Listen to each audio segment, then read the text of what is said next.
하나님 아버지 감사합니다.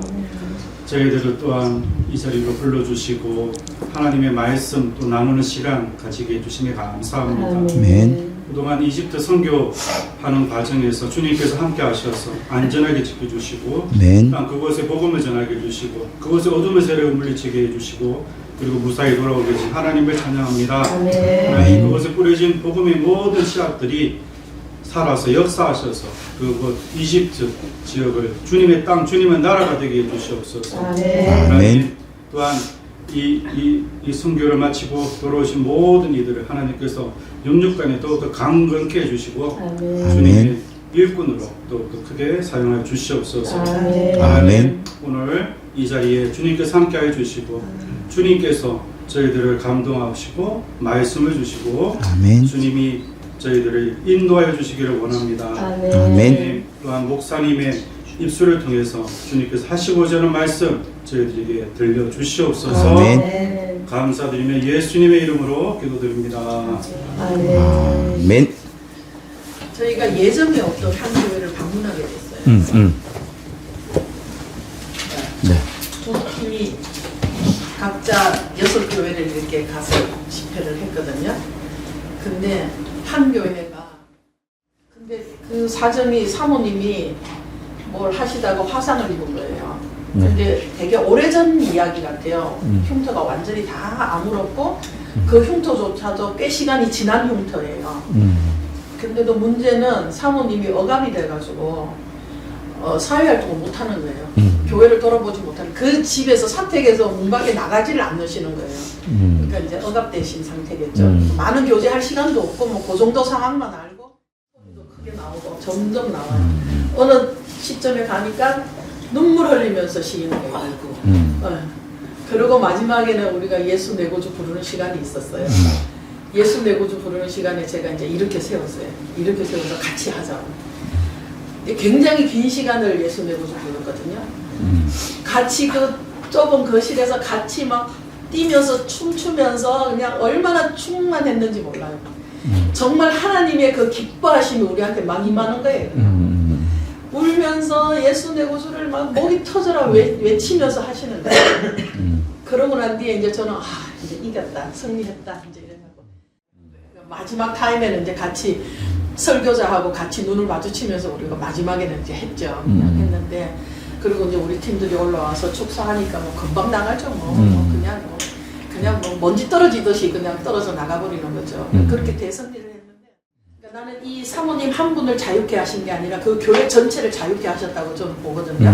네. 그러니까 이 사모님이 그 진리가 선포되어져서 내 안에 들어올 때 진리가 너희를 자유케 하는 그 사건을 제가 다 진짜 목도를 한 거예요. 함께 했으니까. 그러니까 이 말씀의 능력이 얼마인지 그리고 이분이 얼마나 살고자 하던 사람인지 얼마나 살고 싶어 했는지 그러니까 그거를 저는 완전히 경험한 거예요. 네. 너무 귀한 경험이었어요. 정말로. 완전 할렐루야. 너무 잘하셨습니다. 안 되는 사람을 억지로 하는 것보다 하나님이 그 열어주고 싶은 그런 심령이 가난한 자를 우리가 두루두루 다녀가지고 찾은 다음에 그분들을 이렇게 연결시켜 줘야 되는 게 그 일을 딱 하셨네요. 대단하십니다, 우리 하나님. 교인들이 1시간씩 다 말씀을 잘 들었어요. 1시간 넘는 시간이거든요. 원래는 뭐 잘 못 듣는다고 하더니 다들 말씀 잘 말씀을 1시간이나 1시간 2분 뭐 이렇게 됐는데 다 앉아서 잘 들었어요. 왔다 갔다 하는 사람도 없고. 또 우리 조에서는 또 어떤 일이 있었냐면 이제 다 끝나고 이렇게 이제 식탁 교제를 하는데 그때 그 리더들이 꽤 있으셨거든요. 우리는 설교만 할 줄 안다. 우리는 귀신을 분별할 수도 없고 할 줄도 모르고 귀신을 쫓을 능력이 없다. 우리한테는 너희 같은 능력이 없다. 제발 와서 우리한테 가르쳐달라. 우리는 겸손히 모든 걸 다 배울 준비가 되어 있다. 이렇게 말씀하시더라고요. 그러니까 이 하나님의 언어가 정말 그런 더 자주 가셔야 되겠어요. 어떻게 해요? 네. 말씀 아니면 이게 정말 말씀 아니면 안 돼요. 네. 왜냐면 귀신 쫓는 사역은 말씀이 없이 우리가 다 왔는데 그 다음에 이제 그 사람들을 어떻게 네. 할 수가 없는 거죠. 우리 뭐 매일 거기 사는 것도 아니고 네. 우리가 아랍 선교사도 아니고 그래서 말씀을 보내는 게 제일 중요할 것 같아요. 네. 우리가 지난 시간에 40페이지까지 했거든요. 40페이지. 준비한 사명감. 네. 그래서 각각의 말씀을 이제 나누기는 했었지만, 몇 가지 더 봤으면 좋겠다는 생각이 들어서, 짧게 다뤄보고요. 그 21페이지 한번 보시겠어요? 21페이지 두 번째 문단에 보면 물론 기독교 종교인들에게는 그러한 믿음을 보지 못하고 그들은 다만 교훈대로 수양되었을 뿐이다. 그러나 나는 수양된 사람이 아니요 또한 기독교 종교인도 아니다.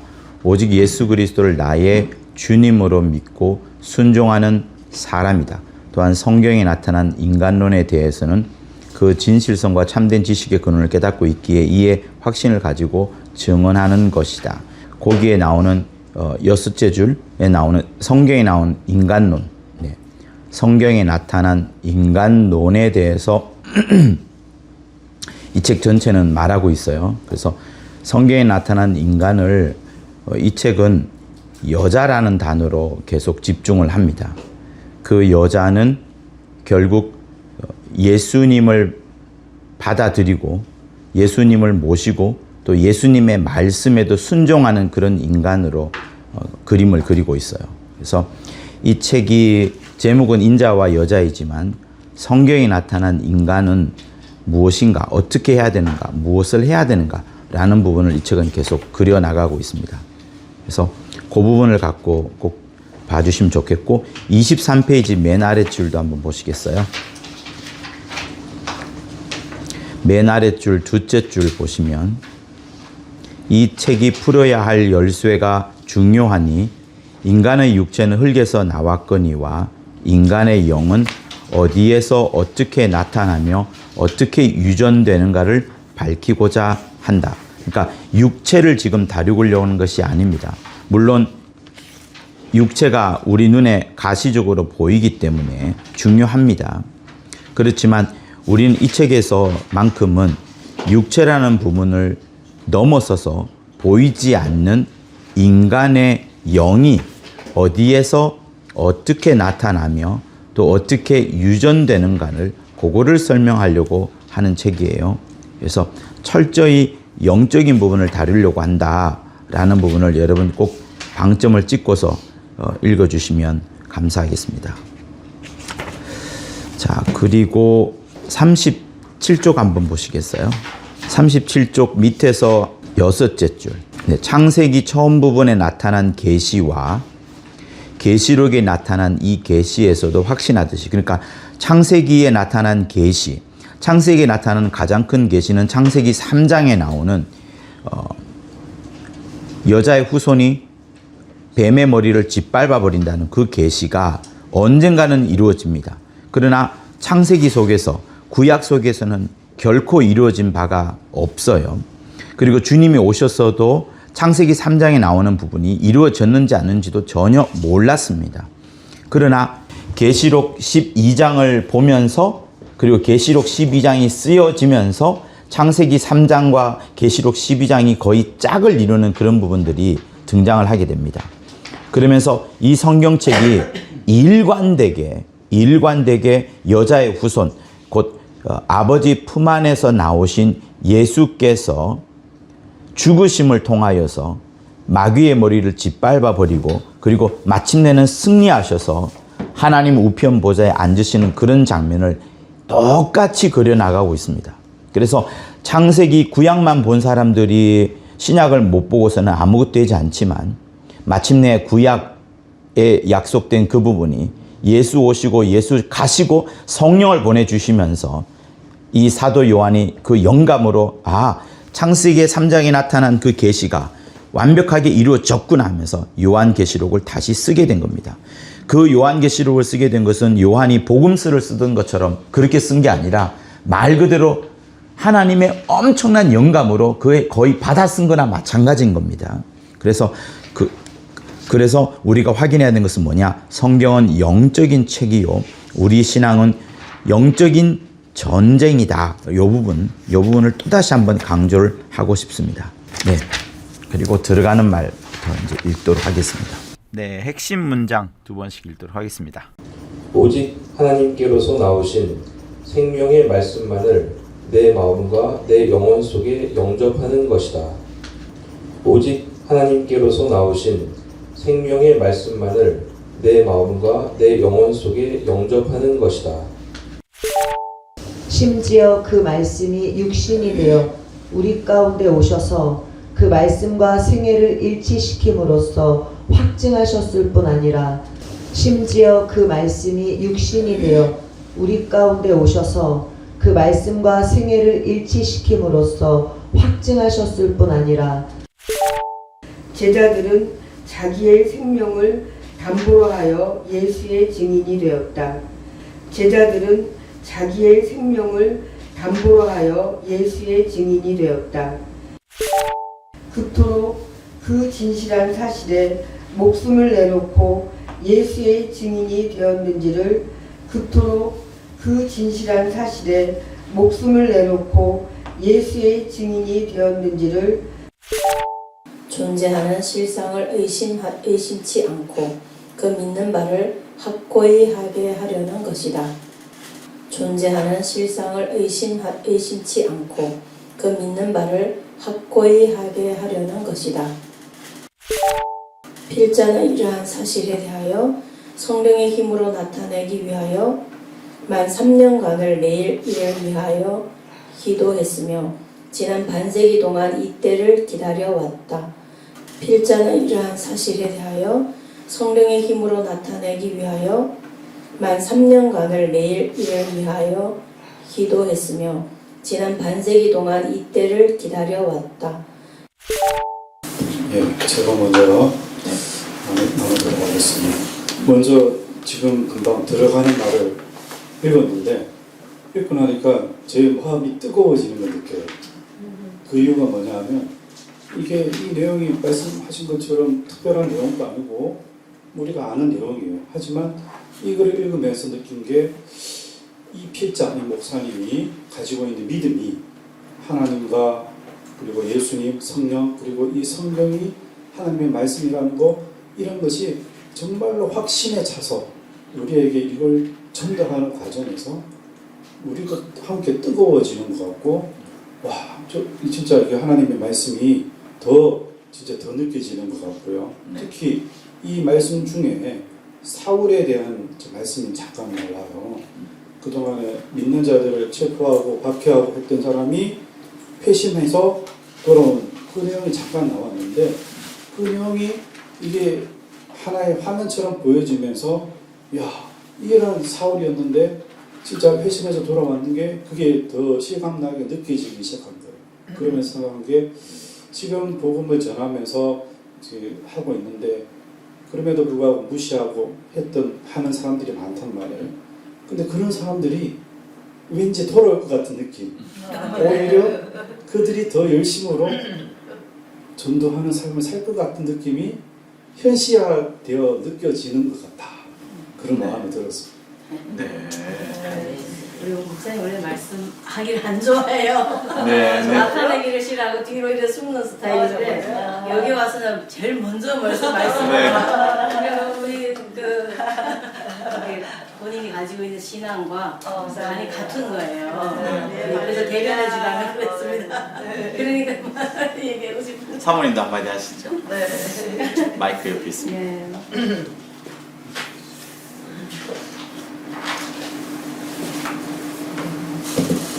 저는 그 46페이지에 두 번째 단락 그 말씀이 전하는 것은 종교도 아니요 종교를 세우기 위한 교리도 아니다. 오직 살아계신 참 하나님과 그가 세상에 보내어 자기를 죽음으로써 나타내신 예수 그리스도시다. 우리가 그와 함께 영생을 얻는 것은 이와 같은 믿음으로 말미암은 것이다. 아멘. 저도 이 말씀, 이런 고백을 저도 하고 싶은데요. 정말 목사님께서도 이렇게 말씀하시네요. 참 맞다. 정말 그런 아멘이다라는 생각이 들고요. 참으로 또 감사하고 우리가 믿는 예수님이 기독교가 아니고 종교가 아니고 정말 사실 그 자체라는 것이고, 또 믿음으로써 예수 그리스도의 죽으심으로 말미암아 영생을 얻었고 또한 이제 장차 또한 누리게 될 것 생각하니까 너무나 감사합니다. 네. 네. 네. 네. 잘 말씀하셨어요. 또요. 또 마치 해보시죠. 저는 42페이지가요. 42페이지요? 42페이지 이 말씀이 이번에 아스위스의 그 사모님을 도우면서 옆에서 경험한 이 말씀이, 그리고 우리 그 41페이지에도 하반절에 우리의 믿음은 오직 생명은 하나님께만 있고 그 밖에는 없음을 확실히 아는 게 이것이 믿음이라고 하는, 이게 저는 이번에 같이 경험했잖아요. 네. 사모님이 그 진리로 말미암아서 자유케 되는 거를 아주 실시간으로 변화의 모든 과정을 다 같이 경험하면서 정말 말씀이 하나님이시고 정말 이 말씀이 우리에게 생명이고 이 말씀이 정말 진리라는 걸 경험해서 너무 좋았습니다. 그리고 그걸 또 요 42페이지가 그걸 또 증명해 주네요. 네. 네. 감사합니다. 네. 저는 어느 날 얼마 안 됐는데요. 저는 어느 날 이 성경책이 얼마나 중요한가를 또다시 한번 절감을 하게 됐어요. 그러니까 요한복음 1장에 의하면 태초에 말씀이 계시니라. 그리고 이 말씀이 하나님과 함께 계셨으니 이 말씀이 하나님이시라. 그러니까 이게 이제 서양식 사고에서는 도무지 절대로 이해가 안 되는, 그리고 우리도 동양식 사고로 이해한다 하더라도 상당히 어려운 사실 그 부분이에요. 근데 그 말씀이 뭔가를 한번 고민을 하게 됐거든요. 그러니까 이제 목사님 입술에서 나오는 말씀, 또 중요한 성경 구절들의 말씀, 그리고 예수님이 이 땅에 오셔서 또 하셨던 여러 말씀, 이런 게 있습니다. 근데 예수님이 하신 말씀 말고도 구약에는 수많은 말씀, 선지자의 말씀, 천사의 입술 통해서 한 말씀, 아브라함의 말, 욥이 하는 말, 여러 말씀들이 있습니다. 근데 어느 날 제가 생각한 것은 뭐냐면, 하나님께서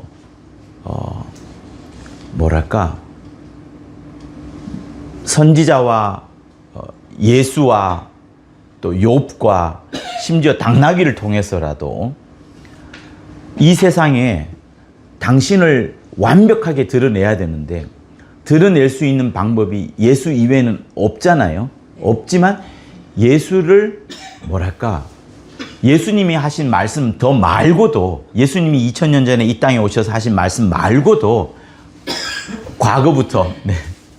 과거부터 얼마나 말씀을 하고 싶으셨는지, 당신을 나타내고 드러내기 위하여, 천지 만물들에게 드러내기 위하여 말씀이라는 그 매개체 외에는 도무지 자신을 나타내고 전할 수가 전혀 없겠구나.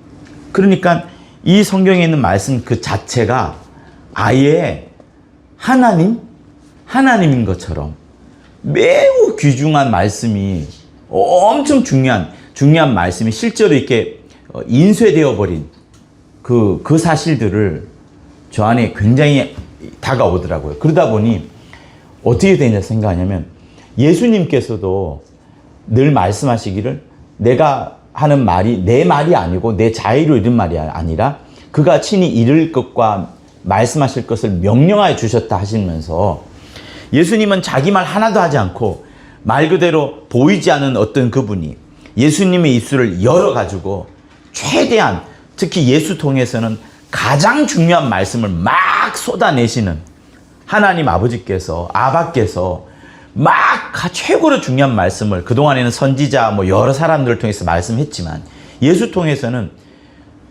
제일 중요한 말씀을 막 쏟아내신 그런 것들이 막 느껴지는 거예요. 그러니 이 성경책이 그냥 단순한 책이 아니라, 무형의 책이 아니라 정말 여기에는 하나님의 모든 게 담겨져 있구나. 그의 인격과 그의 성품과 그가 하시고자 하는 일들과 그의 약속과 이런 모든 것들이 정말 담겨져 있구나. 그러니까 이 말씀을 대할 때, 그냥 읽고 할 때가 아니라 이 말씀을 딱 손에 잡고 대할 때부터 아주 겸손하게, 아주 무릎 꿇게, 정말 내 자신을 꼬꾸라 엎드릴 정도로 그렇게 대하지 않으면 안 되겠구나. 그러지 않으면 내가 그 말씀 앞에 순수해지지 않겠구나. 그런 생각을 갖게 됐어요. 요즘 그런 생각을 굉장히 많이 가집니다. 그러면서 말씀이 자체가 하나님 아버지시다. 여기까지 나아가는 그런 생각을 요즘 많이 하고 있습니다. 네.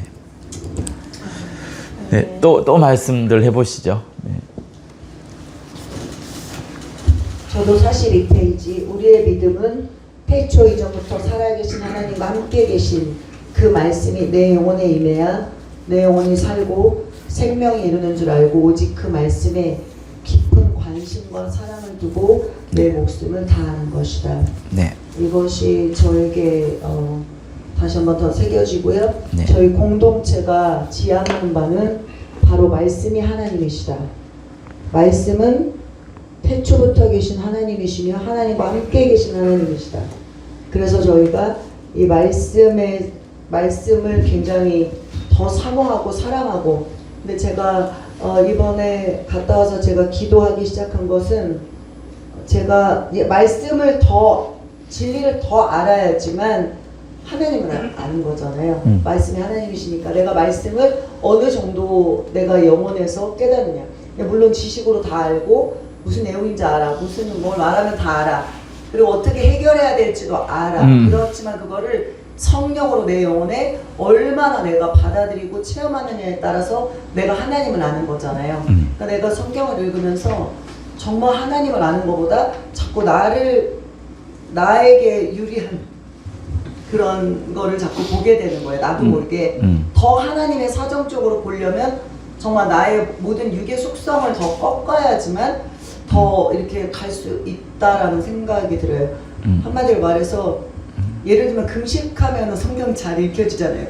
아주 또렷하게. 그런 것처럼 내가 얼마나 많이 이 성경을 정말 그렇게 사모하면서 그렇게 읽지 못했는가를 더 깨닫고, 정말 말씀을 이 안에서 내가 하나님을 알아야지만 그 믿음이, 그것이 바로 믿음이고 그 믿음이 있어야지만 증인이 될 수 있는 거잖아요.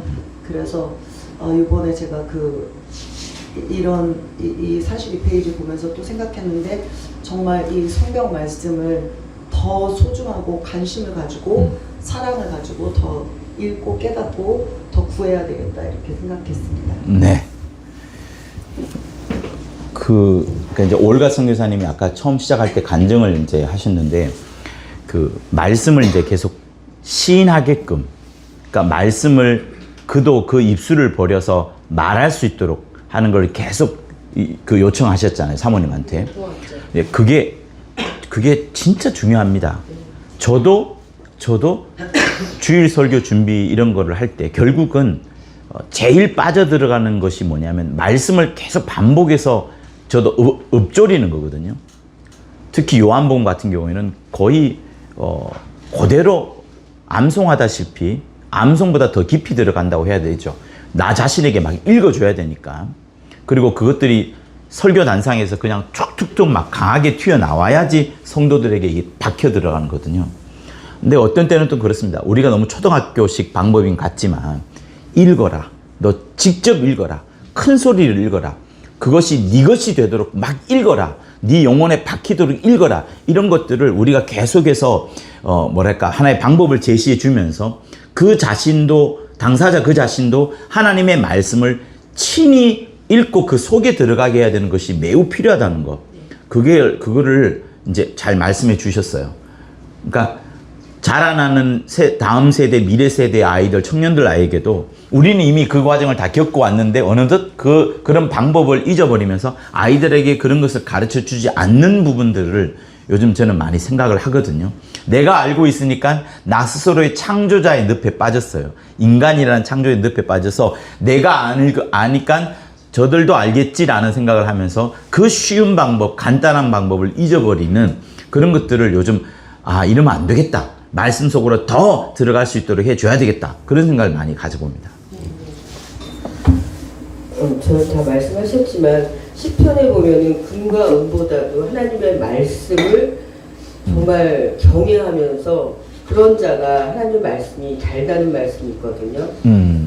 그러면서 저는 무엇을 생각을 했냐면은 저희가 오랫동안 복음을 굉장히 들었었는데 그 말씀이 왜 이렇게 지식이 될까? 그래서 다 머리 좀 다 아는 것 같은데 왜 그럴까를 제가 언젠가부터 굉장히 곰곰이 생각을 했었어요. 그리고 저희도 물론 화요일날 같이 모여서 성경 통독을 줌으로 하기도 하지만은 성경을 읽음으로 말미암아 이 말씀이 나에게 생명이 되고 성령께서 역사하신다는 것을 저는 굉장히 많이 경험하고 있습니다. 그럴 때 그 지식의 말씀이 정말 내 영혼에 기록이 되고 입으로 시인하는 거잖아요. 계속 성경 말씀을. 그러면서 이게 모든 게 연결이 되는구나. 그런 걸 저는 굉장히 많이 경험하고 있어서 성경을 읽는다는 거, 통독하는 거, 어느 교단에 보면은 교단 목사님은 계속 성경만 읽힌대요. 굉장히 많이. 근데 정말 거기서 굉장히 생명의 역사가 일어난다고 말씀들을 하시는데 저희 같은 경우는 복음의 핵심을 알고 있잖아요. 기본적인데. 그러니까 성경을 계속 입으로 시인함으로 말미암아 얼마나 영혼에 들어가고 우리가 이 말씀을 선포하는 자나 그렇지 않고 자들이 정말 그 말씀이 자기 것이 된다는 거. 저는 굉장히 그걸 요즘 많이 인식하고 있고 경험하고 있습니다. 네네. 그 질문을 한번 해본 아스윗 이집트 이쪽이 성경을 많이 다른 나라에 비해서 많이 읽는 편인가요?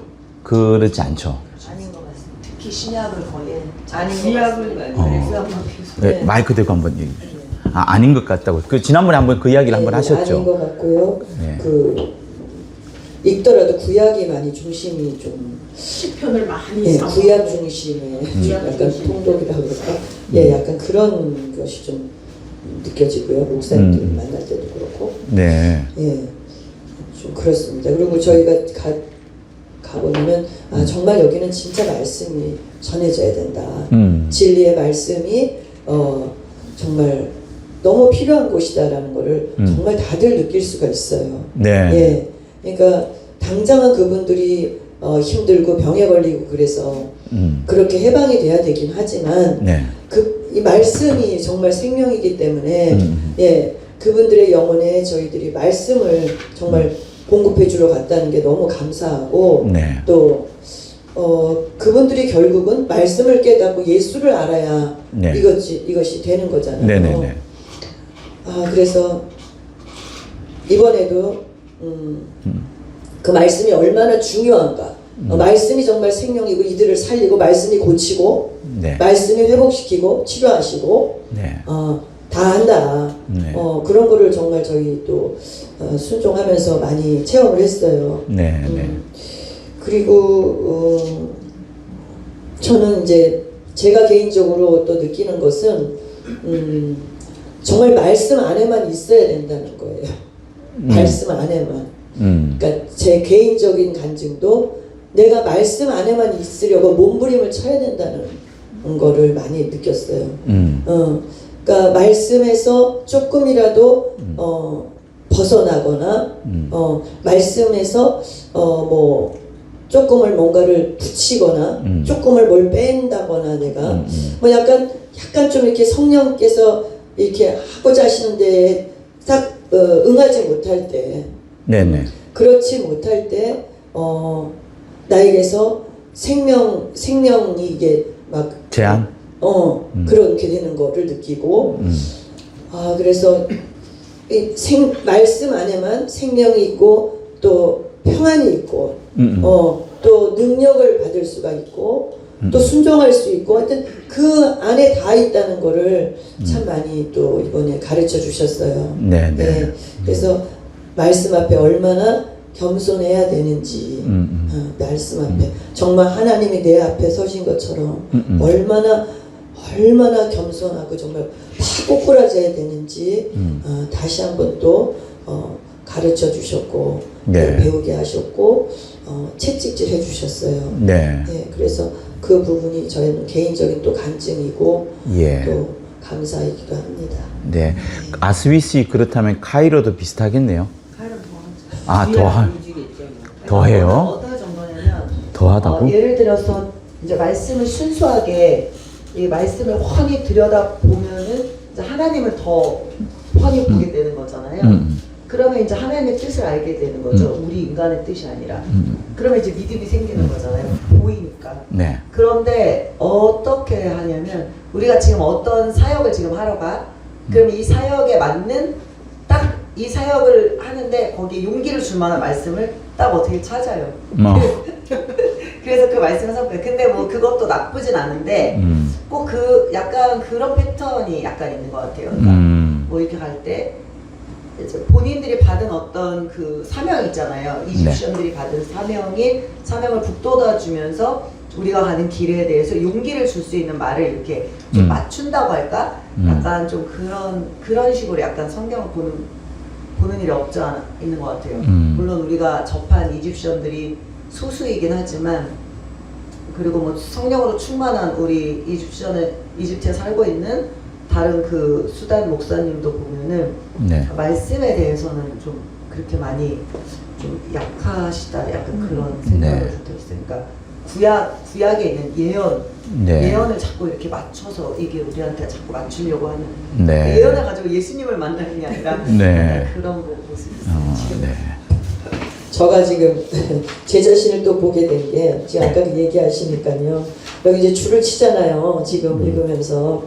근데 줄을 친 부분들을 좀 이렇게 공통점을 찾아보니까 이것이 이제 나에게 적용되는 부분에 줄을 좀 많이 쳤어요, 제가. 원래 그렇죠. 물론 나쁘진 않지요. 근데 이제 그러니까 하나님이 누구이신가 그 말씀 자체에 대해서 그 줄을 친다기보다 이것을 가지고 그럼 나에게 어떻게 적용이 될 것인가, 나에게 이것이 영적으로 참 이게 정말 도움이 되겠다 하는데 줄이 더 많다는 거죠. 뭐 나쁜 건 아니지만 네. 약간 그런 것도 좀 보게 되고. 그러니까 처음에는 자기의 그 뭐랄까 이렇게 땅이 이렇게 파여져 있어요. 네. 모래를 쫙 뿌리면 네. 당연히 쑥 들어간 곳에 먼저 뿌려지겠죠. 네. 우리의 제일 연약한 부분을 딱딱 성령이 건드려 주시는 것이고 그 위에 이제 나중에 큰 이 전체를 다 보게 되는 그런 시각까지 이제 가게 되겠죠. 네. 그리고 저는 오늘 들어가는 말을 읽으면서 이 글을 쓰신 목사님께서 제가 이분의 글을 많이 아직 뭐 접해보지는 못했지만 오늘 드는 저에게 그냥 느낌은 굉장히 가득 차 계시다. 이거를 지금 써야 된다는 거에 대해서 굉장히 뭐랄까 성령의 그 막 몰아내심을 받고 계시구나. 약간 그런 느낌이 오늘은 좀 들었어요. 네네. 다르게. 네, 다른 때는 그런 느낌을 받은 적이 없었는데요. 이 책에 들어가는 말에서는 그런 좀 급한 마음, 네. 이분이 이것을 쓸 때의 급한 마음이 좀 저에게 다가왔습니다. 네. 저는 그 카이로에 마리암을 개인적으로 몇 번 이렇게 교제하면서요. 한국에서도 조금 장시간 케어하는 시간이 있었고, 그래서 제가 느낀 바로는 하나님은 굉장히 우리를 대할 때 우리의 수준에 맞게 되게 인격적으로 우리를 대해 주시고, 우리를 쓰실 때도, 우리를 사용해서 당신의 일을 이루어 가실 때도 그냥 내 수준에 맞는 방법으로 하신다는 걸 제가 좀 많이 경험하는데, 그런 측면에서 마리암이나 뭐 다른 카이로에 계신 사역자분들이 구약을 많이 인용하시고 그 말씀을 이렇게 찾아내서 이렇게 끼워 맞춘다는 느낌보다는 그분이 지금 예수에 대해서 너무 없으시니까, 너무 무지하시니까 그러니까 써야 되는데, 이 싸움을 해 나가야 되는데 이분들이 많이 기존 그 신앙을 유지해왔던 구약의 어떤 부분, 막 시편 같은 거 이런 거 굉장히 좋아하시더라고요. 그 있는 거를 가지고 끄집어내서 하시는 거예요. 어떤 사역지에 갈 때 뭐 이분들이 환상을 보고 예언을 하고 꿈을 꾸고 이런 게 되게 많아요. 되게 많아요.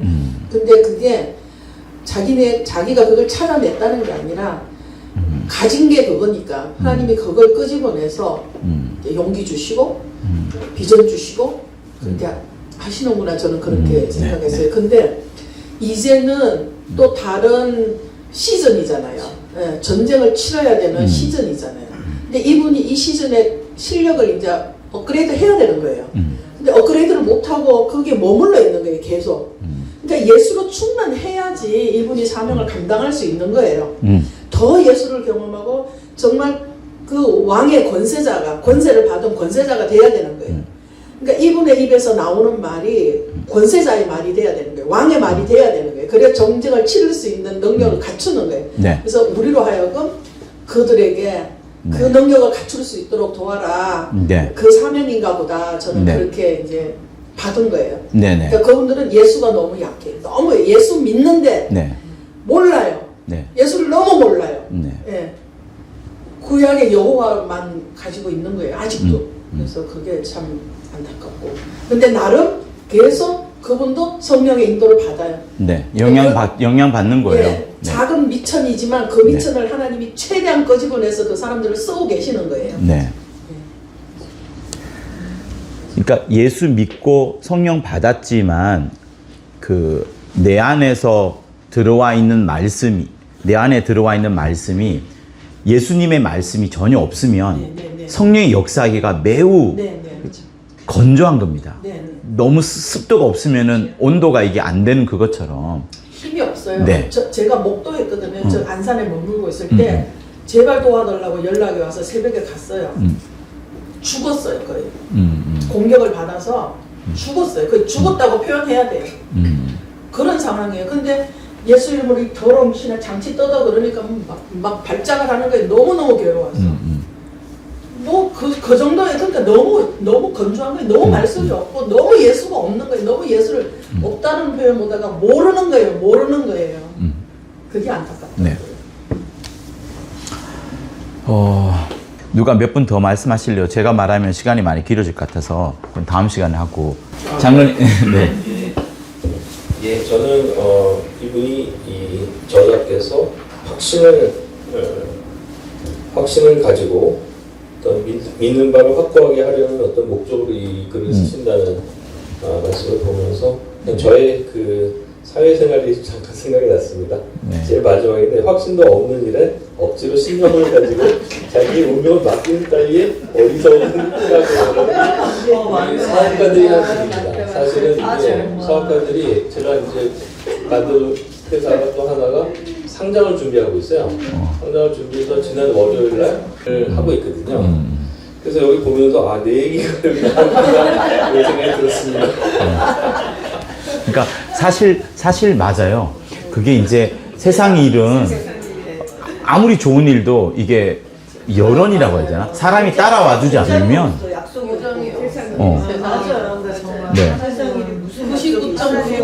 보장이 없지만 그래도 사람들이 또 확 몰리면 또 그러니까 예를 들면 강남 부동산 뭐 이상하게 안 오를 것 같은데도 확 오르는 그 여론이라는 게 있고 또 어느 순간 그 여론이 식어지면 아무리 좋은 재료라도 이렇게 제 값을 치지 못하는 그런 것들. 그러니까 세상은 말 그대로 정말 사람들의 어떤 분위기와 그 감정도 이런 기복 이런 것들이 굉장히 이제 아주 큰 것 같아요. 그래서 그런 거를 이제 서사라고 하잖아요. 서사. 성경에 나오는 진리가 아니라 하나의 큰 스토리 속에서 이렇게 될 것 같다. 나중에는 AI가 뜨니까 뭐 이렇게 될 것 같다는 그런 하나의 큰 거대한 이야기의 흐름이 있는데 이게 무너지면 다 와르르 무너지는 거잖아요. 근데 성경은 그렇지 않고 이미 딱 정해놓은 길을 그대로 해 오셨고 이제 딱 한 가지 남은 거. 홍 목사님이 늘 말씀하시는 다시 오실 예수. 저도 요즘 그거 제 입에 지금 익숙해지고 있는데 말씀대로 항상 하시는 그분. 그죠? 그러니까 누구도 피할 수 없고 변명할 수 없고 핑계치 못하리라 하신 그 로마서 1장에 있는 말씀처럼 그렇게 되는 것 같습니다. 근데 세상 일은 진짜 모르는 것 같아요. 잠시 쉬었다가 말하도록 하겠습니다.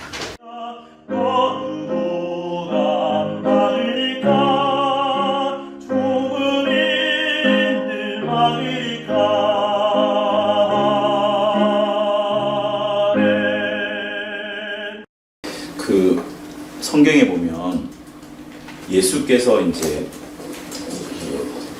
마을마다 돌아다니면서 복음을 전하고 그 복음을 전하면서 자연스레 이제 귀신이 막 그 드러나는 그런 것들이 성경에 기록되어 있습니다. 근데 이제 그러니까 예수님께서 먼저 돌아다니시고 그 다음에 귀신을 쫓아내든 병을 고치든 이런 일이 있고 그 다음에 말씀을 전하고 이제 이런 패턴을 지금 우리 많이 생각하는데 그것 말고도 아주 독특한 부분들이 있어요. 예를 들면 너희를 영접할 때 찬물 하나라도 주면 나를 보내신 자를 영접하는 거다 하면서 그 제자들을 보내는 그 일이 있습니다. 그리고 누가복음 15장인가 거기 보면 70인의 제자 문도를 보내는데 그 70인의 제자가 아주 독특한 말을 하죠. 귀신들도 항복하여 떠나이다. 그걸 보고 제자들이 굉장히 확신에 차 있는 기쁨의 이야기를 합니다. 그러면서 주님이 그 말에 대해서 니네들이 본 귀신은 가짜다 뭐 이렇게 말씀하지 않고 나도 사단이 하늘에서 별처럼 떨어지는 것을 보았노라 이 말씀을 하세요. 그러니까 그런 구절 하나에 쭉 이어보면 주님이 죽고 부활하시지 않으셨음에도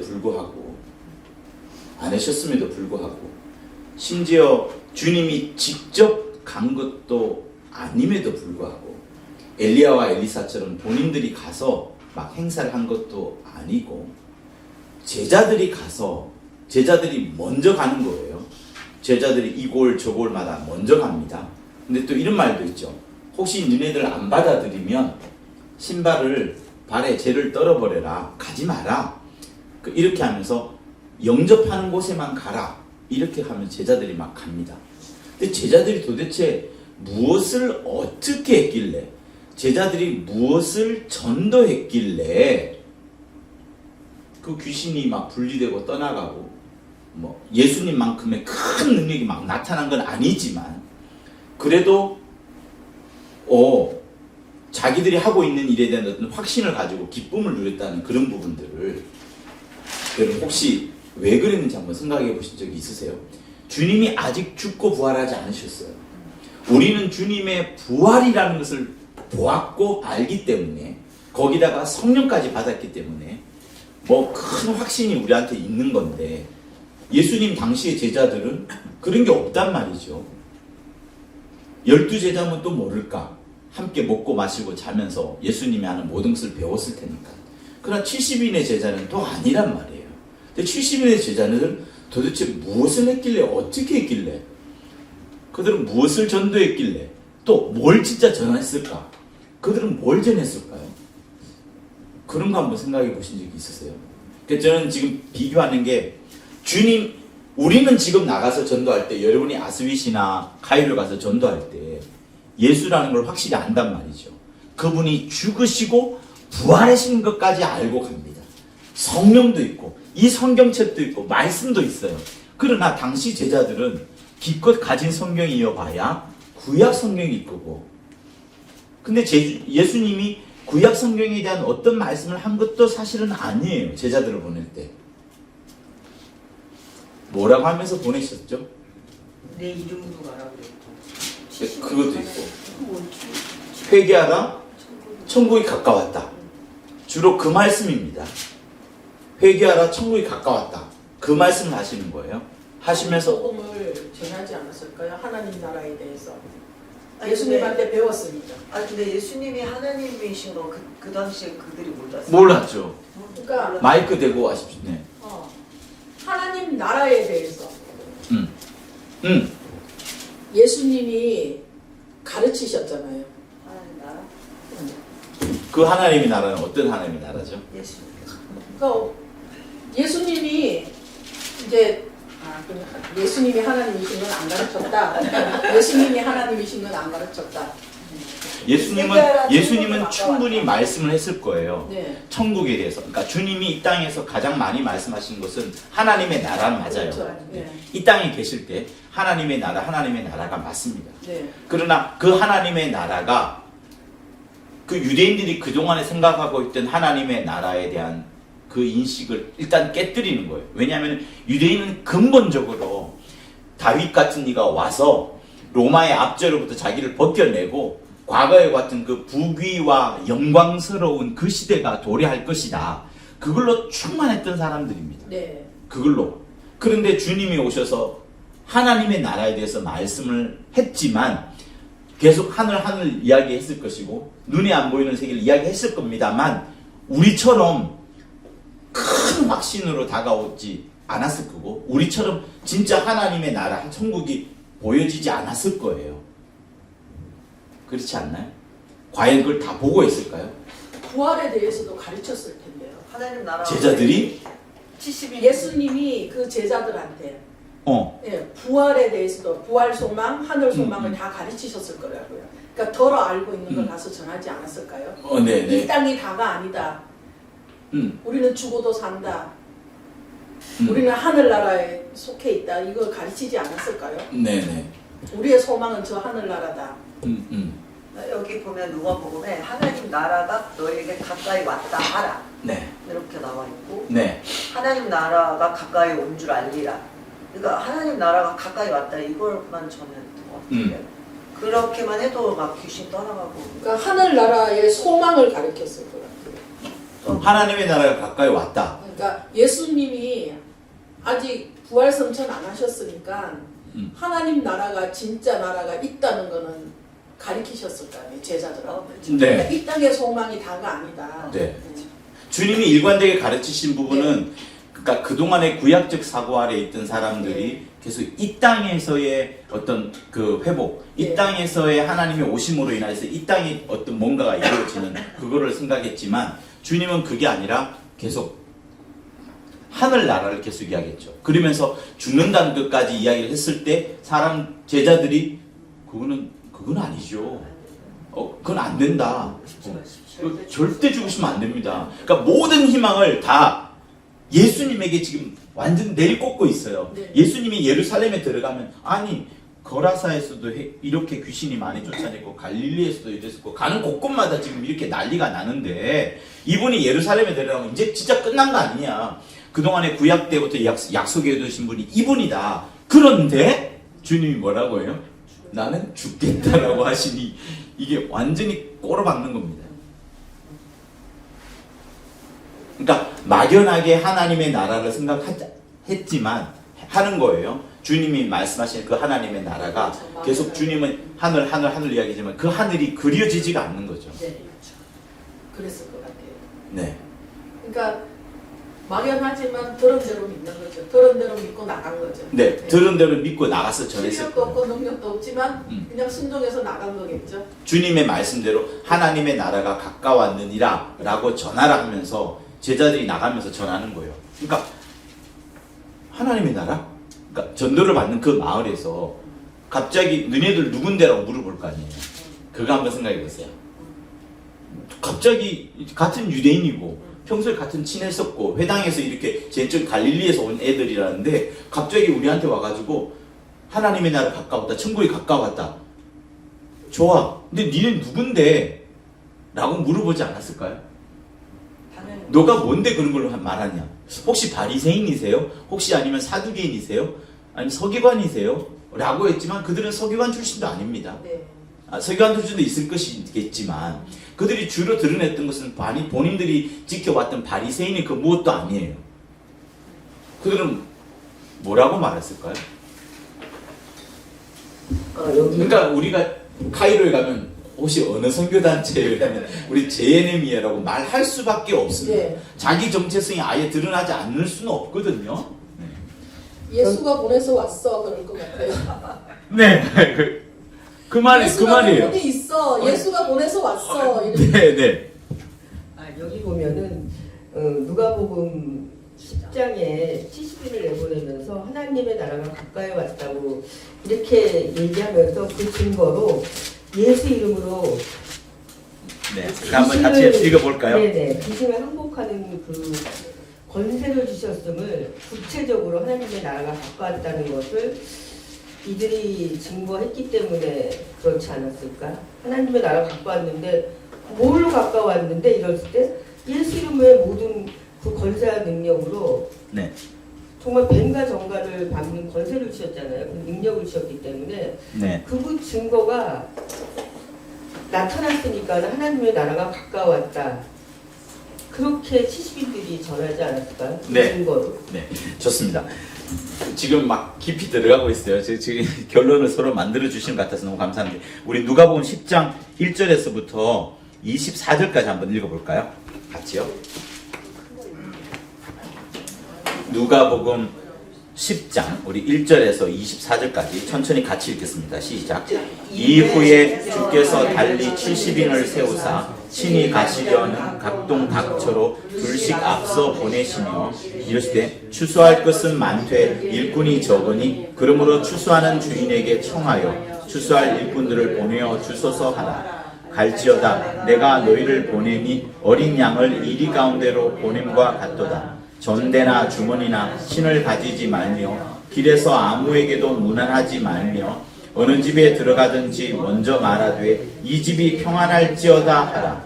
만일 평안을 받을 사람이 거기 있으면 너희 빈 평안이 그에게 머물 것이요 그렇지 않으면 너희에게로 돌아오리라.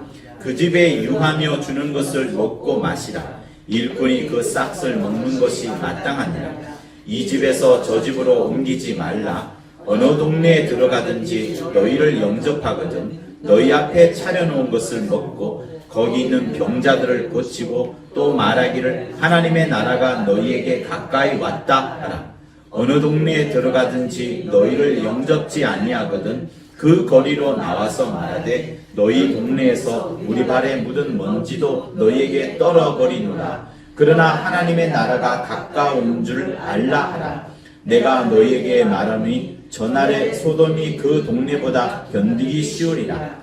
화 있을진저 고라시나 화 있을진저 벳세다야 너희에게서 행한 모든 권능을 두로와 시돈에서 행하였다면 저희가 벌써 베옷을 입고 제에 앉아 회개 하였으리라. 심판 때에 두로와 시돈이 너희보다 견디기 쉬우리라. 가버나움아 내가 하늘에까지 높아지겠느냐 음부에까지 낮아지리라. 너희 말을 듣는 자는 곧 내 말을 듣는 것이요 너희를 저버리는 자는 곧 나를 저버리는 것이요 나를 저버리는 자는 나 보내신 이를 저버리는 것이니라 하시니라. 70인이 기뻐 돌아와 가로되 주여 주의 이름으로 귀신들도 우리에게 항복하더이다. 예수께서 이르시되 사단이 하늘로서 번개같이 떨어지는 것을 내가 보았노라. 내가 너희에게 뱀과 전갈을 밟으며 원수의 모든 능력을 제어할 권세를 주었으니 너희를 해할 자가 결단코 없으리라. 그러나 귀신들이 너희에게 항복하는 것으로 기뻐하지 말고 너희 이름이 하늘에 기록된 것으로 기뻐하라 하시니라. 이때 예수께서 성령으로 기뻐하사 가라사대 천지의 주제이신 아버지여 이것을 지혜롭고 슬기 있는 자들에게는 숨기시고 어린아이들에게는 나타내심을 감사하나이다. 옳소이다. 이렇게 된 것이 아버지의 뜻이니이다. 내 아버지께서 모든 것을 내게 주셨으니 아버지 외에는 아들을 누군지 아는 자가 없고 아들과 또 아들의 소원대로 계시를 받는 자 외에는 아버지가 누군지 아는 자가 없나이다 하시고 제자들을 돌아보시며 종용이 이르시되 너희 보는 것을 보는 것은 복이 있도다. 내가 너희에게 많은 선지자와 임금이 너희 보는 바를 보고자 하였으되 보지 못하였으며 너희 듣는 바를 듣고자 하였으되 듣지 못하였느니라. 아멘. 다시 한번 생각해 볼까요? 70인을 먼저 세워서 보내시는데 주님이 이런 말씀을 하십니다. 내가 너희에게 19절에 뱀과 전갈을 밟으며 원수의 모든 능력을 제어할 권세를 주었으니 너희를 해할 자가 결단코 없으리라. 귀신들이 너에게 항복하는 것으로 기뻐하지 말고 너희 이름이 하늘에 기록된 것으로 기뻐하라. 요거 끝나고 주님이 이제 기도를 하시는 게 24절까지 이어집니다. 자, 그러면 제자들이 일단 나갈 때 나갑니다. 뱀과 정갈을 밟으며 원수의 모든 능력을 제할 권세로서 병을 고치기도 했고 귀신을 쫓아내기도 했어요. 그죠? 분명히 사람들이 물어봅니다. 그렇잖아요? 병이 고쳐졌어. 눈에 보이지 않았는데 귀신이 떠나갔어. 도대체 니네들 뭐냐? 누구냐? 말하지 않을 수가 없을 거예요. 끊임없는 질문이 따라올 겁니다. 근데 이 사람들은 뭘 말해야 될까요? 분명히 네? 예수님의 이름으로 왔다. 그죠. 대표. 네. 하나님의 나라가 가까이 왔다. 하나님의 나라가 갔다 그러면 천국에 대한 것을 계속 일러줍니다. 근데 도대체 니네들은 뭐냐? 네 신분이 뭐냐? 그리고 얘네들이 그 귀신을 쫓아내는데 그냥 뭐 나는 권세 가졌으니까 귀신아 떠나가 이렇게 한 게 아니란 말이에요. 믿는 자에게 이런 표적이 따르니 저희가 내 이름으로 귀신을 쫓아내고 하신 것처럼 이때 이미 예수께서 뭘 주셨어요? 자기 이름을 주신 거예요. 여러분 이거를 깊이 생각하셔야 돼요. 왜냐하면 주님이 아직 죽음과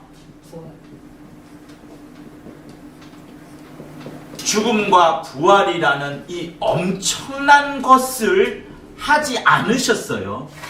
아직 어느 누구도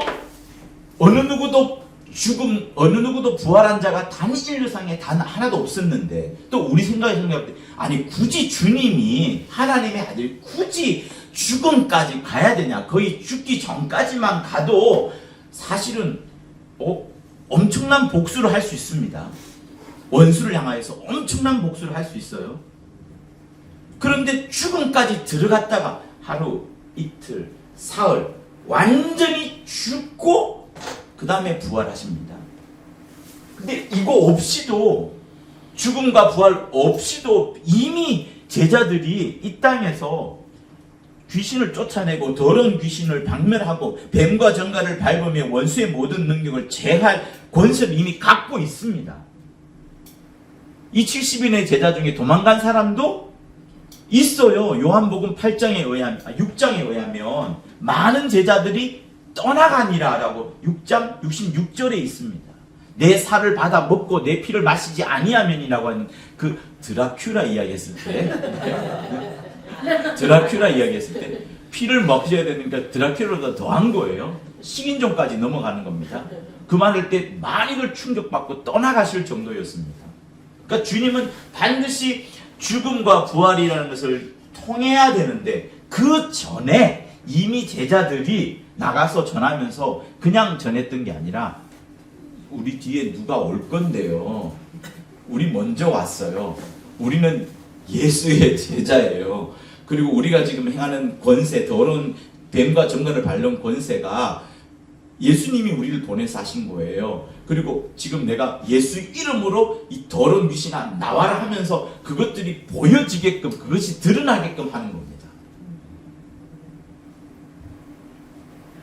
그러니까 예수 이름은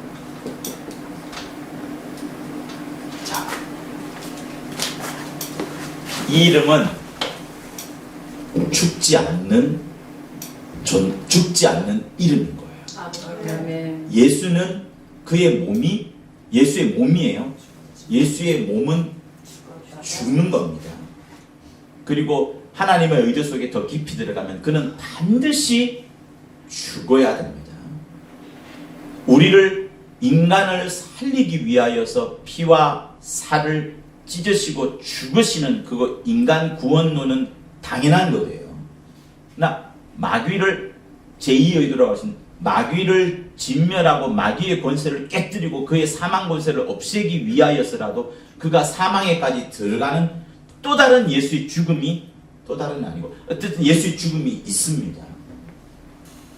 그리고 제일 중요한 것은 이 세상에 생명을 영원히 소유하고 그 생명의 근원과 생명의 원천이 예수조차 완벽하지 않을 정도로 이 세상에 이 세상을 넘어설 만큼, 하늘도 넘어설 만큼, 하늘의 하늘들이라도 용납할 수 없을 만큼 그 크신 하나님 아버지만 생명의 근원이다라는 것, 생명의 원천이라는 것을 드러내시기 위하여 그 소중한 예수님의 생명도 피를 쏟으시고 살을 찢으시면서 완벽하게 죽으시는 게 있는 겁니다. 그러니까 주님의 죽으심은 우리를 구원해내는 그런 그동안에 우리가 많이 알고 있는 그런 부분뿐만 아니라 더 높은 차원, 마귀를 진멸하고 심판하는 차원, 더 높이는 하나님 아버지라는, 하나님 아버지만 유일한 이 부분에서는 삼위일체가 깨지는 게 아니라 그 삼위 중에서 세 분이 아니에요. 한 분이에요. 그죠? 삼위 중에서 아버지 그 한 분이 생명의 가장 큰 근원이고 원천이시다라는 것을 예수님이 드러내시는 겁니다.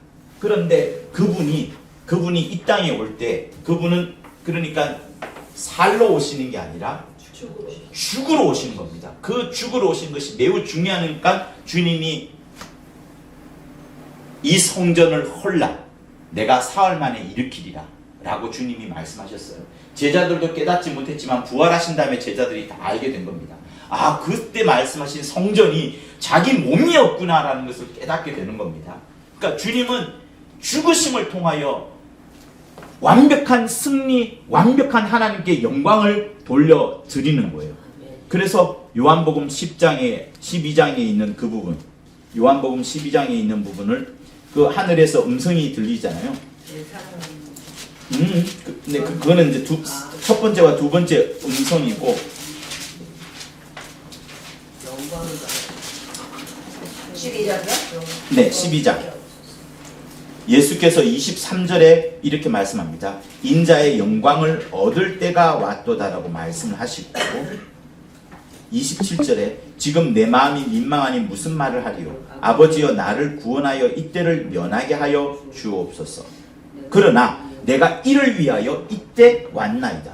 아버지여 아버지의 이름을 영광스럽게 하옵소서 하시니 이에 하늘에서 소리가 나서 가로되 내가 이미 영광스럽게 하였고 또다시 영광스럽게 하리라 하면서 이 과정을 전체를 읽어보면 결국 주님이 죽으시는 게 하나님 아버지의 영광을 돌리는 거고 그것이 또한 예수 자신에게도 영광이라고 말하는 겁니다. 그러니까 주님은 반드시 죽으셔야 돼요. 반드시 죽으시기 위하여 예수님은 육체로 오셔야 되니까 육체로 오시는 것을 부인하는 자마다 적그리스도가 되는 겁니다.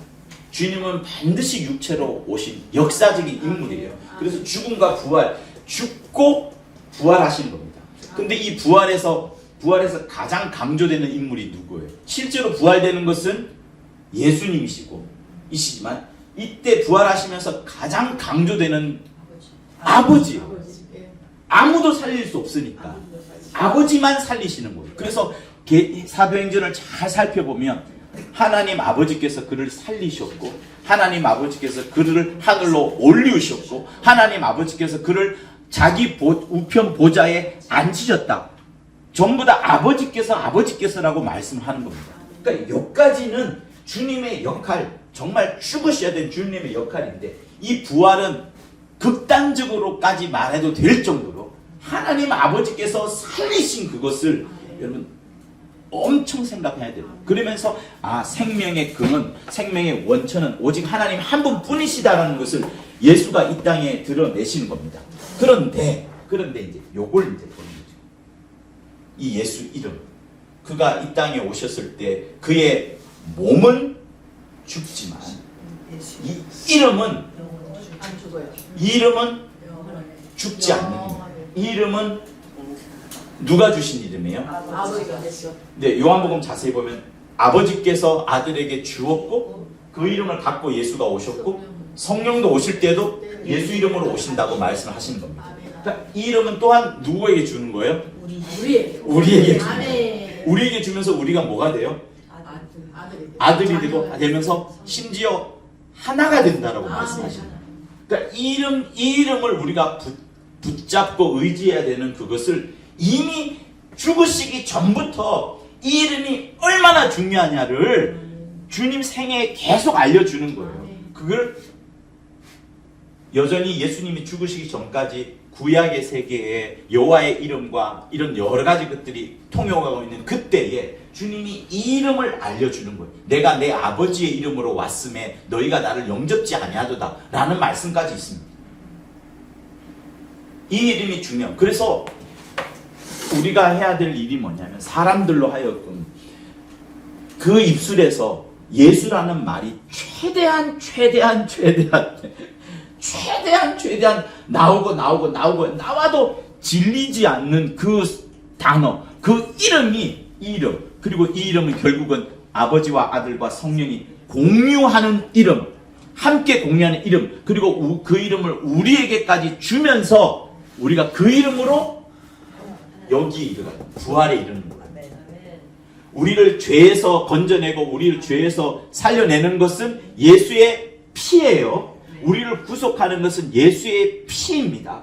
그러나 우리를 저 하늘에까지 데리고 가고 아버지와 하나 되게 하는 그것은 예수의 이름인 거예요. 여기에는 능력이 있는 겁니다. 능력, 지혜를 구할 때는 이 이름으로 구하고 내 죄를 사하는 것은, 내 죄를 구속받는 것은 예수의 죽으심으로 인한 피, 그리고 살, 말씀, 여기에 있는 겁니다. 그래서 약간의 구별을 하면 돼요. 이 이름은 이미 예수님이 죽기 전에도 너희들 써봐라. 누군가가 물어볼 거다. 너희들 도대체 누구 이름으로 일하냐? 요한한테도 물어봤잖아요. 친구야, 너 누구 제자냐? 너 도대체 너희들 뭐 하는 애냐? 요한한테는 너가 하나님이 준비하신 그자냐? 라고 물어볼 정도로 유대인들은 그 출처가 뭐냐를 항상 궁금해합니다. 예수님께도 너의 출처가 뭐냐? 너는 누구에게 나왔냐? 예수님 뭐라고 말하겠어요? 나 아버지한테 나왔다고. 아버지한테.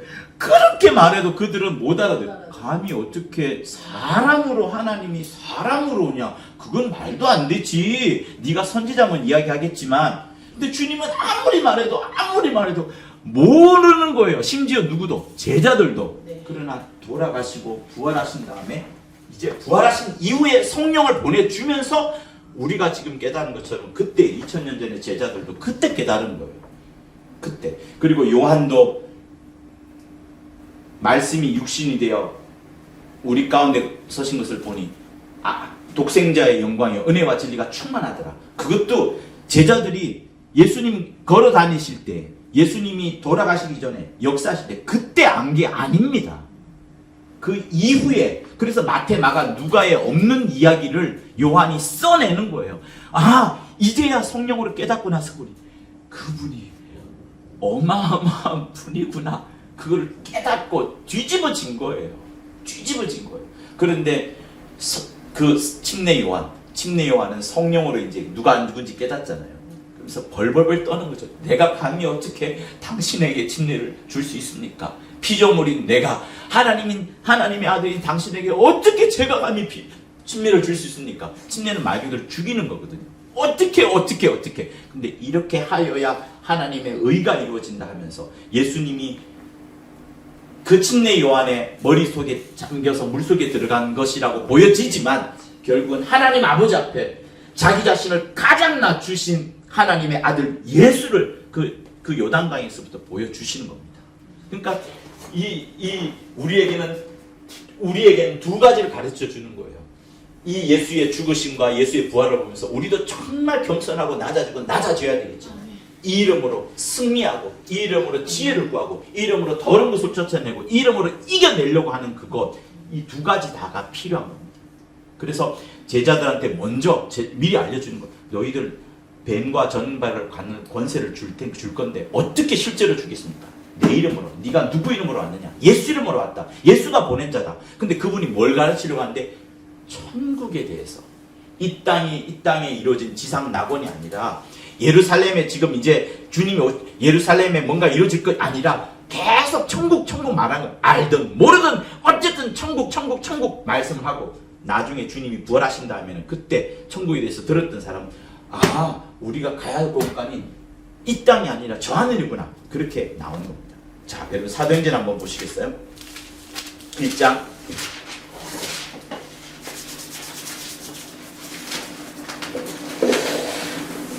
1절에서부터 우리 5절까지 1장이요? 네, 1장 1절에서 5절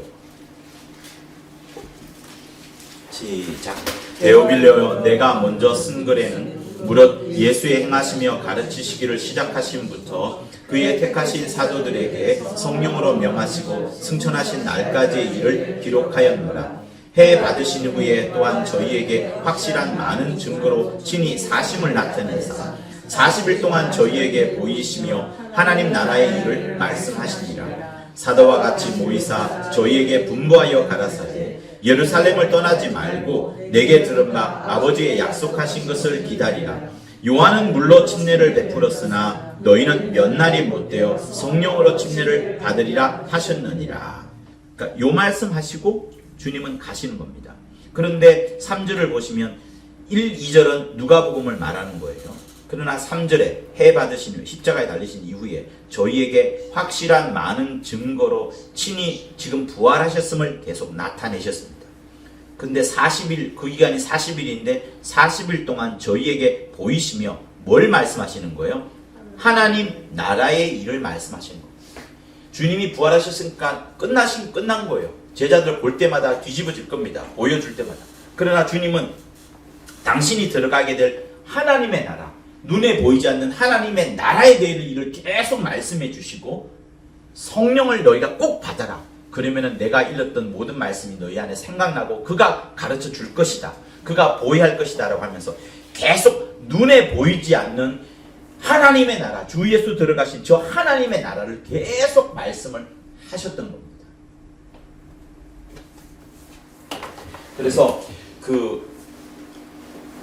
이제 마리아이든 누구든지 간에 입술에서 이 예수라는 단어가 가장 많이 나와야 되고요. 예수님의 입술에서 나왔던 하나님 아버지의 말씀, 친히 독생자로 오셔서 은혜와 진리가 충만한 그분이 하신 말씀을 진짜 많이 읽어야 되는 겁니다. 막 자기에게 시인시킬 정도로 막 읽어야 되는 겁니다. 그리고 그렇게 시인하고 인정했을 때에 이제 그분이 이 저자가 보게 된 내용을 이제 이 책에 쓰고 싶다는 그것이 이 뒤에 이제 계속 나오는 거예요. 그게 이제 인자와 여자에 대한 이야기고 나중에는 또 다른 이야기도 있겠죠. 네. 그렇습니다. 그래서 예수 이름과 예수의 피를 여러분 구별할 수 있으시면 좋겠어요. 죽음과 부활 이후부터 예수의 피와 살입니다. 예수의 피와 살을 흘리기 전에는 이스라엘의 어린 양들이 계속 죽어갔던 하나의 그림자로서 예표로서 계속 보여주는 그것들이 있어 왔던 겁니다. 말씀하세요, 권사님. 네. 요한복음 17장에 네. 거기 예수님의 기도문이 나오잖아요. 예, 네. 거기에 보면은 아버지의 이름을 나에게 주신 아버지의 이름으로 그랬잖아요. 그러니까 그 예수 이름을 주신 거잖아요. 네. 아버지의 이름. 네. 그러니까는 예수 이름은 영원히 죽지 않으시고 예수님을 죽으셨어도 네. 영원하다 그런 느낌이 지금 드네요. 예. 그리고 성령이 오실 때도 네. 내가 내 이름으로 성령을 보낼 거다. 아버지로부터 받아서 너희에게 성령을 보낼 거다. 이렇게 말씀하신 겁니다. 그러니까 여러분 구약의 사고, 히브리인의 사고, 구약 성경만 보게 되면 거기서 삼위일체를 발견하기가 불가능합니다. 그러나 크리스찬들이 이제 예수님을 만나고 난 이후에 구약 성경을 보고서 거기서 몇 군데 삼위일체를 발견해내고 있어요. 예를 들면 그 창세기 1장 27절인가에 있는 우리의 형상을 따라 우리의 모양이 따라 그 우리라는 것에 삼위일체를 두기도 합니다. 그러나 유대인들은 그걸 아주 비웃어요. 말도 안 된다라고 말합니다. 삼위 절대 아니라고 말합니다. 절대 아니라고 말합니다. 삼위가 되면 삼위를 그들은 삼신으로 생각을 해요. 아주 불가능합니다. 확고부동한 한 분, 보이지 않는 분으로 유대인들은 생각을 해요. 그러니까 예수 오시지 않았더라면 그가 하나님의 본체의 형상, 그리스도의 영광의 광채인 그 예수께서 하나님의 본체 형상이라고 골로새서, 갈라디아서, 히브리서 전부 다 이야기를 합니다. 보이지 않는 그 하나님을 보일 수 있도록 나타내신 유일한 독생하신 분이 예수라는 그건데, 주님이 이 땅에 오셔서 죽음과 부활을 통해서 가시고 성령을 보내주지 않았더라면 우리는 이거 유대인의 그 사고를 절대로 이길 수 없어요. 성령 받았기 때문에 우리 안에는 삼위가, 아버지와 아들과 성령이 하나로 계신다. 이거를 우리는 확신하고 거기에 나아가는 겁니다. 그러니까 유대인들이 갖고 있는 사고, 구약만 보게 되게 되면 예수님은 오히려 선지자로 생각을 할 수밖에 없는 게 또 그들의 한계예요. 그러니까 우리는 여기서 더 나아가서 삼위가 하나라는 거, 아버지와 아들과 성령이 한 분이라는 거, 그거를 확고부동하게 붙잡으셔야 됩니다. 그래서 영생은 유일하신 참 하나님과 그의 보내신 자 예수 그리스도를 아는 것이다, 이렇게 말씀한 겁니다. 그 부분은 또 설명이 또 나오게 될 거예요, 더 자세하게. 네. 복음의 소리를 우리 일단 읽도록 했으면 좋겠습니다. 네, 핵심 문장 2번씩 읽도록 하겠습니다. 가까이 다가갔다가 뜻밖의 천사의 소리를 들었다. 40년이 참에 천사가 시내산 광야 가시나무 떨기 불꽃 가운데서 그에게 보이거늘 모세가 이 광경을 보고 기이히 여겨 알아보려고 가까이 가니 주의 소리 있어 가까이 다가갔다가 뜻밖의 천사의 소리를 들었다. 40년이 참에 천사가 시내산 광야 가시나무 떨기 불꽃 가운데서 그에게 보이거늘 모세가 이 광경을 보고 기이히 여겨 알아보려고 가까이 가니 주의 소리 있어 시내산에서 말하던 그 천사와 모세는 자기에게 말한 천사의 분부대로 행했으니 이는 하늘의 소리와 사람의 언어가 통한 역사적인 신뢰다. 모세는 자기에게 말한 천사의 분부대로 행했으니 이는 하늘의 소리와 사람의 언어가 통한 역사적인 신뢰다. 이같이 천사가 그 이름을 밝힌 일은 창세 이래 처음이었다. 그 이름은 믿음의 조상인 아브라함도 알지 못했고, 이같이 천사가 그 이름을 밝힌 일은 창세 이래 처음이었다. 그 이름은 믿음의 조상인 아브라함도 알지 못했고, 나는 여호와로라. 내가 아브라함과 이삭과 야곱에게 전능의 하나님으로 나타났으나 나의 이름을 여호와로는 그들에게 알리지 아니하였고, 나는 여호와로라. 내가 아브라함과 이삭과 야곱에게 전능의 하나님으로 나타났으나 나의 이름을 여호와로는 그들에게 알리지 아니하였고, 모세가 오경을 통해 태초에 있었던 일들을 자세히 쓸 수 있었던 것은 이와 같이 천사로부터 들은 것들이었기 때문이라고 생각해 볼 수 있다. 모세가 오경을 통해 태초에 있었던 일들을 자세히 쓸 수 있었던 것은 이와 같이 천사로부터 들은 것들이었기 때문이라고 생각해 볼 수 있다. 그러므로 태초에 하나님께서 창세하신 일과 그때 있었던 인류의 역사가 황당한 주장이라는 억지는 삼가고 겸손히 경청하여 그때 그 일들을 소화하는 것이 참 믿음이다. 그러므로 태초에 하나님께서 창세하신 일과 그때 있었던 인류의 역사가 황당한 주장이라는 억지는 삼가고 겸손히 경청하여 그때 그 일들을 소화하는 것이 참 믿음이다. 아직까지 예수님이 하신 말씀이 없음에도 불구하고 책 제목은 복음의 소리예요. 그러니까 이 챕터에서도 그 가장 강조하는 것은 뭐랄까, 이제 그 창세전의 그 이야기, 그리고 천사간 이야기, 여러 가지 이야기들이 있지만 이거를 순전하게 믿음으로 그대로 받아들이는 그것, 겸손하게 경청하는 그것을 강조합니다. 그러니까 어떤 말씀이든 하나님의 말씀을 가감할 것 없이 일단은 다 자기 심령 속에 경청하듯이 받아 넣어 두어야지 이것이 나중에 큰 조립이 되거나 또 큰 눈덩이를 만들어서 더 큰 영감과 지혜를 전해주는 겁니다. 그래서 처음부터 나온 그 이야기를 지금 계속 그러니까 모세를 통하여 했던 이야기가 썼던 이야기들을 처음부터 이제 기록을 하면서 이후에는 이제 그 모세가 천사로부터 들었던 이야기들을 더 풀어내는 이야기가 이제 그 다음 장부터 나오겠죠. 이 진짜 이게 복음의 소리라고 했으니까 저도 조금 잠깐 생각을 해봤는데요. 58쪽에 보면은요. 58페이지요? 네네. 밑에 이처럼 모세가 신에서 들은 천사의 소리는 자기 영감이 아니고 히브리 사람인 자기의 귀에 들려온 소리요. 이는 자기에게 분명히 말씀한 천사의 소리였다. 그러므로 모세는 자기에게 말한 천사의 분부대로 행했으니 이는 하늘의 소리와 사람의 언어가 통한 역사적인 신뢰다. 그러니까 이것이 하늘의 소리와 사람의 언어가 통한 역사적인 신뢰라고 얘기를 하시면서 59페이지에 아래서 두 번째 보면은 나는 스스로 있는 자라고 또 말씀을 하시잖아요. 네. 그렇게 연결을 해서 봤을 때 나는 스스로 있는 하나님께서 천사를 통해서 모세에게 말씀을 하셨잖아요. 여호와의 이름, 그것이 나의 영영한 표라고 했듯이 60페이지에 보면은요. 네.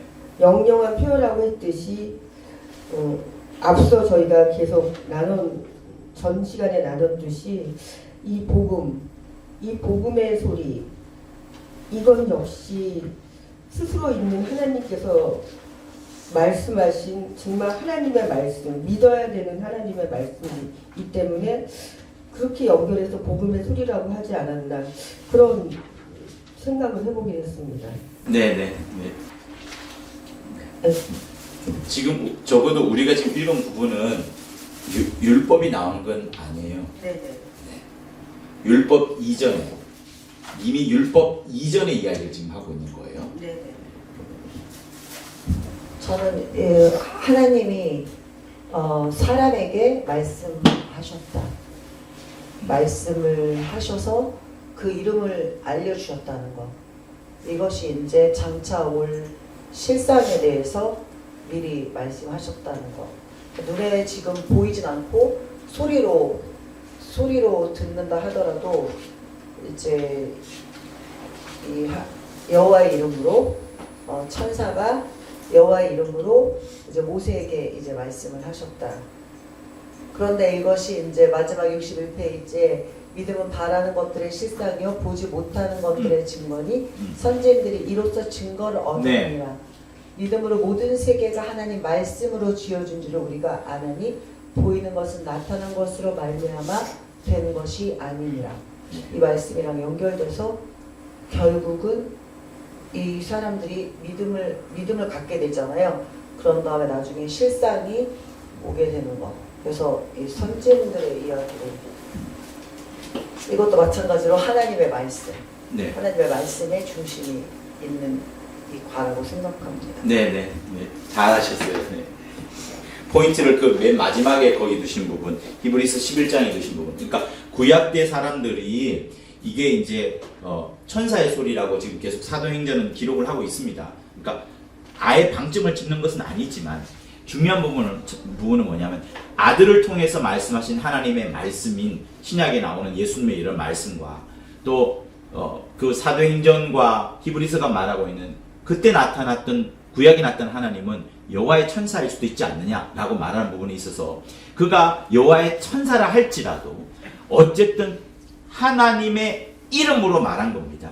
그리고 그 하나님의 이름으로 말한 부분들을 모세와 아브라함과 이삭과 야곱, 모세는 더 적나라하게 그 말씀을 그대로 믿었던 그거, 말씀을 믿었던 부분, 너무나도 황당하지만 천사라는 존재가 나타나서 히브리어 언어로, 아람어로, 히브리어 언어로 말한 부분에 대해서 황당하지만 그대로 믿고서 순종했던 모세의 이야기는 이제 나중에 나오겠지만 그런 자들이 계속 기록되어 있는 부분이니 우리들 역시도 감히 주 예수 하신 말씀, 성령으로 우리한테 계속 해주시는 말씀을 믿을래 안 믿을래? 정말 믿어야 되지 않느냐? 그 말씀을 믿음으로 받아들일 때에 우리에게 복음이 된다. 복된 소리가 된다.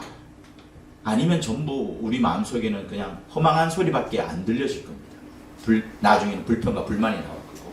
그러니까 믿음을 다했을 때 그 소리는 복된 소리가 되고 나중에는 진리로 우리 안에서 꿈틀꿈틀 역사하는 소리가 되는 거죠. 예, 또 말씀해 보시죠. 네. 저는 저는 이렇게도 느꼈습니다. 이제 54페이지에 말씀에 제가 이제 동그라미를 많이 쳤는데 예수님 고통을 보고 부르짖음을 듣고 알고 건져내고 그러니까 보았다, 인도했다, 그냥 안다. 그런 말씀이 참 가슴에 와닿는데요. 고통받는 이스라엘 종이 노예가 된 이스라엘을 고통에서 건져주신 하나님 모세에게 나타나셔서 말씀하신 것이 복음인가 이렇게 저는 또 생각했습니다. 네. 또 한편으로는 여기 아까 말씀하신 것처럼 전도사님이 천사가 사람과 말씀을 했다는 그 부분에 모세가 알아들을 수 있는 말로 했다. 히브리어로 말씀하셨다 했잖아요. 그 말씀이 저도 정말 100% 공감이 됩니다. 네. 왜냐면 제가 그때 23살에 병들어 죽게 되었을 때 중국 땅에 있었지만 제가 아는 언어 한국 성경을 읽었기 때문에 예수님께서는 제게 한국말로 너무 유창한 한국말로 제게 말씀을 하셨다는 거죠. 그래서 정말 하나님이니까 정말 가능한 거죠. 어떻게 보면 그냥 상식을 머리로 생각하면 그래 당연한 거지. 하지만 경험해 보니까 정말 하나님께서는 한국말로 정확하게 너무 그렇게 하셨다는 거 제가 더 떠오르게 됐습니다. 네. 네. 네. 그 모세의 장면에서 저 성경에 보면 여기저기서 천사라는 말로 등장을 하기도 하고 또한 여호와 하나님 네. 혹은 또 자신을 스스로 있는 자다라고 말하기도 하는 장면에서 네. 좀 전에도 이제 말씀 나눴지만 저도 그동안에는 이 천사가 이제 대리인으로 왔으니까 그 여호와의 이름으로 이렇게 스스로 있는 자다 하나님을 대리해서 얘기했겠구나라고 또 생각을 했었지만 지금 생각해 보니까 무슨 생각이 드느냐 하면 지금 우리가 믿는 예수님이 신약 시대 때 오신 게 아니라 이미 모세 시대 때 그 이전부터 하나님의 천사로서 하나님이 천사라는 게 이제 보냄을 받은 자잖아요. 하나님이 보낸 자로서 이미 구약 시대에 또 나타나셨고 그리고 사람들과 소통을 하셨는데 그렇기 때문에 예수님이 곧 여호와이시기도 하고 또한 나는 스스로 있는 자다라고 말씀하시는 게 그러면 너무나도 오히려 자연스럽지 않나라는 생각을 해봤어요. 그래서 이 천사라는 게 우리가 기존에 알고 있는 그런 의미의 천사라 그게 한정될 게 아니라 예수님이 하나님의 보내심을 받은 자로서 오셨고 그분이 곧 여호와고 나 스스로 있는 자다라고 말씀하신 게 아닐까라고 생각을 해봤습니다. 네. 저는 자꾸 저를 보게 되는데요. 네. 여기서 핵심을 좀 피해서 그냥 저한테 찔림된 말씀 하나 나누게 가벼운 말씀인데 예. 모세가 굉장히 막 첫마디에 순종하지 않잖아요. 자기만 바라보니까. 네. 나는 뭐 입이 둔하다, 뭐 어쩌다 막 그러면서 얼마나 내 중심인가 우리는 사람은. 그러니까 하나님이 일하심을 믿지 못하고 하나님께서 하나님 일을 하나님께서 친히 하시는 거에 대해서 신뢰가 없으니까 내가 어떻게 해? 나는 아니지. 나는 깜이 아니지. 막 이것만 자꾸 보는 그 모세의 모습이 저와 이렇게 대비가 돼서 자꾸 보여요. 네. 사모님 말씀 잘하셨습니다. 저는 모세 이야기 들으면서 이렇게 연약했구나. 네 가지잖아요. 네 번 하나님께서 이적을 지팡이 이야기, 문둥병 이야기, 하수가 육지에서 피로 위 변한 이야기, 그다음 심지어 말도 못하는 별 별 볼 일이 없는 사람처럼 보여지는 그 모세. 그러니까 우리도 순종해야지. 그리고 순종하기 전에 얼마나 많은 그 거침이 있을까. 모세가 4가지가 나타났던 것처럼 지금까지 내가 이 자리 현재 지금 있는 것만 해도 정말 하나님이 붙잡아 주심이고 수많은 이적으로 또 나를 건져주신 함께 해주신 그것이구나라는 생각이 좀 들더라고요. 모세도 이렇게 약한데 하나님은 모세를 쓰시기로 이미 작정을 하셨기 때문에 하나님 포기 안 하시잖아요. 나중에는 막 화까지 내시면서 그래 그럼 말 잘하는 네 형 있잖아 막 이렇게까지 하시면서 기어코 모세를 쓰셔야만 되는 그 하나님의 그 사심도 제가 읽혀지고 그러니까 제가 요번에 이집트 갔을 때 제가 진짜 믿음 없는 사람이라는 걸 제가 깨달았거든요. 굉장히 많이 울고 많이 회개했는데요.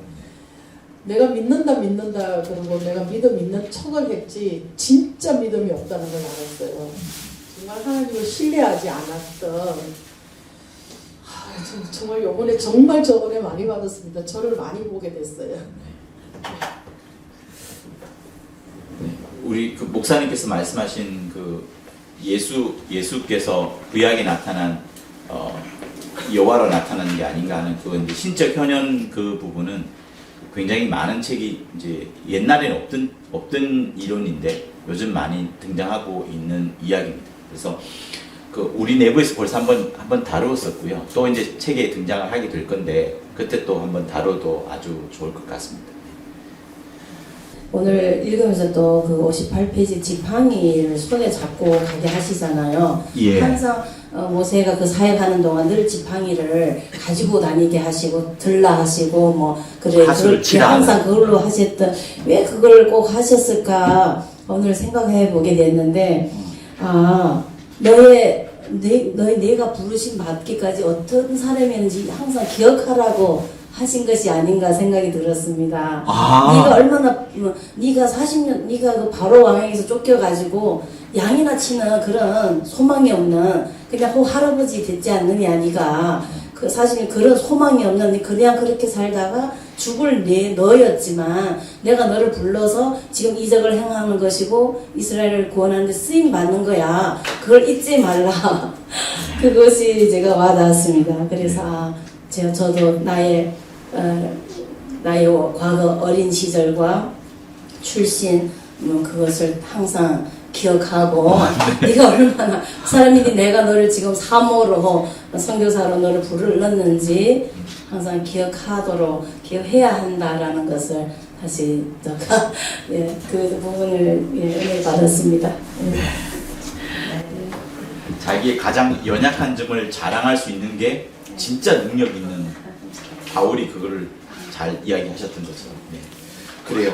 자기 자신을 한번 다 돌아보고 또 앞으로도 우리가 읽는 모든 말씀이 구약뿐만 아니라 신약 모든 말씀에 믿음을 더하는 우리의 신앙생활 되게 달라고 간구하도록 하겠습니다. 하나님 아버지 이렇게 귀한 시간으로 우리를 붙잡아 주시고 하나님의 말씀 속에 더 뿌리를 내릴 수 있도록 인도하여 주시니 감사합니다. 하나님 아버지 스스로 있는 자이심을 하나님께서 드러내시고 말씀하여 주신 것처럼 우리 모두는 스스로 있는 자가 아니라 하나님을 의지하고 하나님의 부르심을 받고 하나님의 아버지여 보내심을 받아 역사하는 우리 모두가 될 수 있도록 인도하여 주시옵소서. 하나님 아버지여 우리 모두는 더욱더 겸손하게 하나님의 말씀을 듣고 더욱더 겸손하게 경청하고 아버지 우리 자신을 더욱더 낮춰나가는 우리 모두가 될 수 있도록 아버지여 인도하여 주옵소서. 한 주간을 또한 승리하게 도와주시고 우리가 뿌려놓은 모든 말씀들이 아버지여 거룩한 하나님의 말씀이 되어 우리 심령 가운데 또 듣는 자들 하여금 역사되어 줄 수 있도록 아버지여 도와주시옵소서. 주기도문 하시겠습니다. 하늘에 계신 우리 아버지여 이름이 거룩히 여김을 받으시오며 나라의 임하옵시며 뜻이 하늘에서 이룬 것 같이 땅에서도 이루어지이다.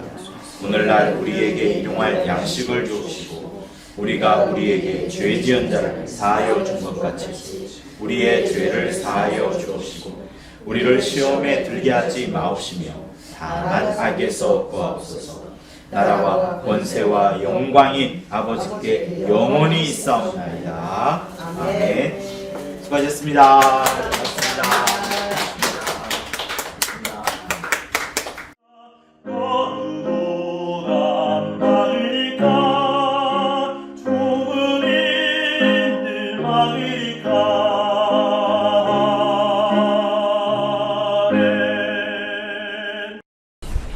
구독과 좋아요는 저한테 큰 힘이 됩니다. 고맙습니다.